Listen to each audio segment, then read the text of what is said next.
Castigo,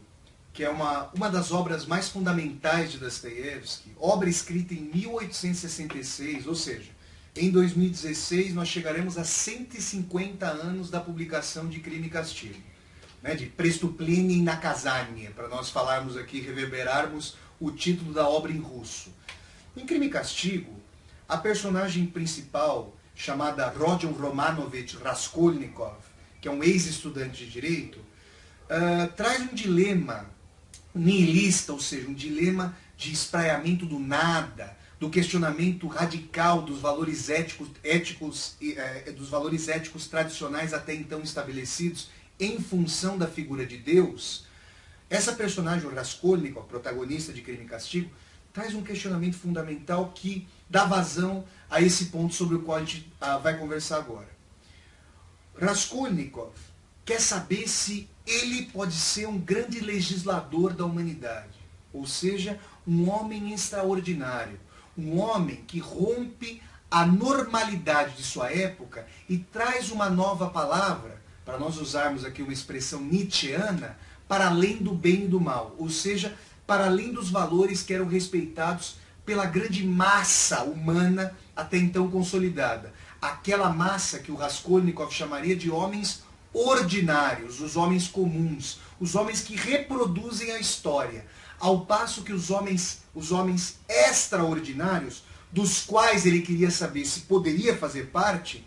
eram aqueles que ditavam as novas regras, as novas palavras, rompiam os liames do até então estabelecido e levavam a humanidade a novos patamares. Como os espectadores bem podem perceber, a tarefa dos homens extraordinários é justamente pisar sobre os valores consolidados e muitas vezes ensejar muito sofrimento aquelas pessoas que reproduzem a história. O homem extraordinário, segundo a teoria de Raskolnikov, é aquele que produz a história. Não é aquela manada que reproduz os valores consolidados. Ele traz uma nova palavra. E nesse sentido, seria possível dizer que um Raskolnikov, ali de Crime e Castigo, vai cometer um duplo homicídio, vai matar uma velha usurária, a Leona Ivanovna, e a sua irmã, que tem o infortúnio de chegar ao apartamento da velha usurária, justamente como quando o jovem Raskolnikov comete o assassínio da velha usurária, de sua irmã. Esse duplo homicídio tem um sentido ali em Crime e Castigo, um sentido fundamental de saber se ele pode matar ou não matarás. O não matarás, o espectador da nossa conversa bem vai se lembrar, é um dos princípios basilares do Decálogo de Moisés, das 10 tábuas da lei que Moisés retira após o seu interlúdio com Deus no cume do Monte Sinai. Então, ao tentar matar o não matarás, ao tentar extinguir a norma até então estabelecida e a norma calcada na transcendência, Raskolnikov quer tomar o lugar de Deus e quer saber se pode aspergir sangue humano e aguentar o fardo de ter rompido uma norma consuetudinariamente estabelecida. Nesse sentido, o papel dos homens extraordinários é um papel, segundo Raskolnikov, de originalidade e novidade para a história. Acontece que a história humana é testemunha de que essa clivagem, essa cisão entre homens extraordinários e homens ordinários tem gerado as mais atrozes e as mais funestas consequências. Se nós pensarmos, por exemplo,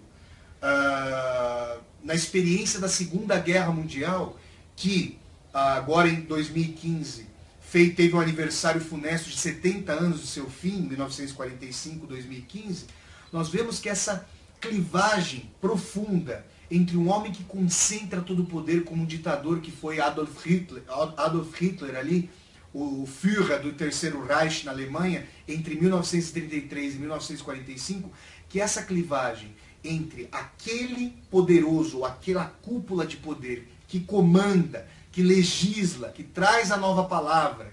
e a massa que obedece, pode gerar as consequências mais funestas. Nesse sentido, ao invés de nós falarmos que Dostoiévski,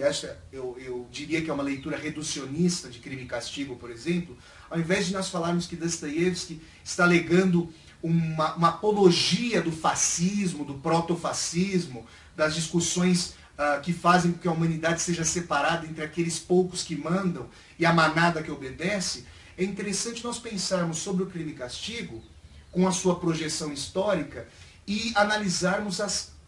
os profundos perigos de uma sociedade que se reproduz, alijando a grande maioria dos seus cidadãos das tomadas de decisão. Por quê? Quando nós nos lembramos das consequências do Holocausto, das consequências das guerras de independência africana, das consequências da pobreza no terceiro mundo, do qual, obviamente, o Brasil faz parte, nós vemos que essa separação profunda entre homens supostamente extraordinários e o grosso da população supostamente ordinária traz as mais funestas, atrozes e bárbaras consequências. Nesse sentido, crime e castigo bem pode ser lido a reboque da experiência histórica, como com a expectativa de que nós consigamos superar, por meio do aprofundamento do processo democrático, esse encontro entre a decisão da maioria, a decisão da população como um todo, das suas mais variadas expectativas, e os seios do poder. Porque senão, se nós nos lembrarmos, por exemplo, dessas consequências de Raskolnikov, sempre haverá líderes escudados por suas camarilhas de poder que com a assinatura de um documento, com o apertar de um único botão, podem, por exemplo, pulverizar 200 mil pessoas quando uma bomba atômica cai de um avião e simplesmente pulveriza a cidade de Hiroshima ou então de Nagasaki. Eu falo dessas duas cidades porque agora, em agosto de 2015, fez 70 anos do lançamento das bombas atômicas pelo exército norte-americano. Então, nesse sentido, o experimento amoral de Raskolnikov nos dá o que pensar sobre o recrudescimento das estruturas de poder que se contrapõem em enorme medida ao processo democrático.